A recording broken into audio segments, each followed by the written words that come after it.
My husband admitted that he had fallen for my cousin, and then left me for her, but it's almost like all my dominoes have fallen in line perfectly because life has been amazing ever since we got divorced. I was raised in a semi-traditional family, which means it's less you'll dishonor/embarrass us by not getting married and more you'll break your mother's heart if you're not married. So when I was introduced to my now ex-husband, who's a kind, smart, financially stable man, we got married right away. He was a wonderful husband, and I care about him very much. I think we made a good team for a while there. We earned the same, supported each other without none of us having to depend on the other, took care of chores and bonded as life partners. It changed when my husband met my cousin, let's call her Tina. For context, her mother, my mom's older sister, and mine had a bad history which I'd rather not share because it's family business, but they stopped talking when I was 20. However, my mother encouraged me and my siblings to get along with our cousins, as she didn't want the bad blood to get between us.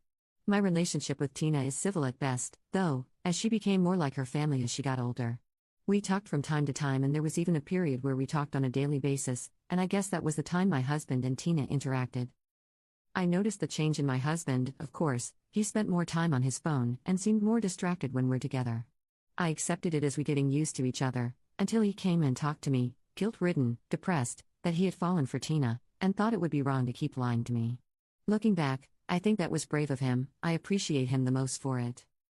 I wouldn't lie and said I felt nothing though. I was hurt. Maybe it's because I did come to love him during our time together, more than I expected. Maybe it's because there's hidden resentment for Tina's family inside me that had subconsciously told me I lost. But another thing I feel is relief. Freedom, almost. We had a peaceful divorce and I wished him the best.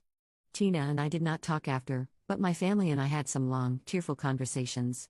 My mother asked me how I could just let him go like that. My father wanted to beat my husband up, but in the end, we kept it in my family only. My sister was my rock during that time. She knew I never wanted the marriage, not willingly, and that this was essentially a way out for me. I feel freer than ever before after the divorce. I don't feel pressure to get/stay married or even date anymore, as my parents give me space and time to heal. I'm out living as myself again. Truly, wholly myself. Last I heard of my husband and Tina, they're still dating and seem pretty happy.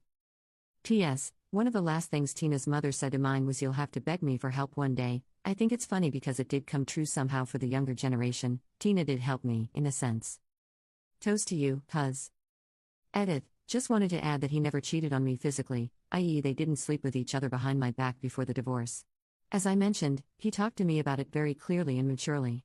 Someone in the comments said that we got married for the wrong reasons. They were right. I am grateful for everything we've been through together and happy for him. I respect your opinion on what's counted as cheating. Commenter. Not often that the dominoes fall with and in order. Happy for all three of you. Also proud of him and the relationship dynamic you built to able to come to you and speak like that. Commenter 2. Congratulations on your freedom and hope your parents stay off your back longer. OP. Yes. I secretly revel in the fact that they see me as so vulnerable from the divorce now that they just stopped bringing up romance as a whole. Home visits have never been more relaxing.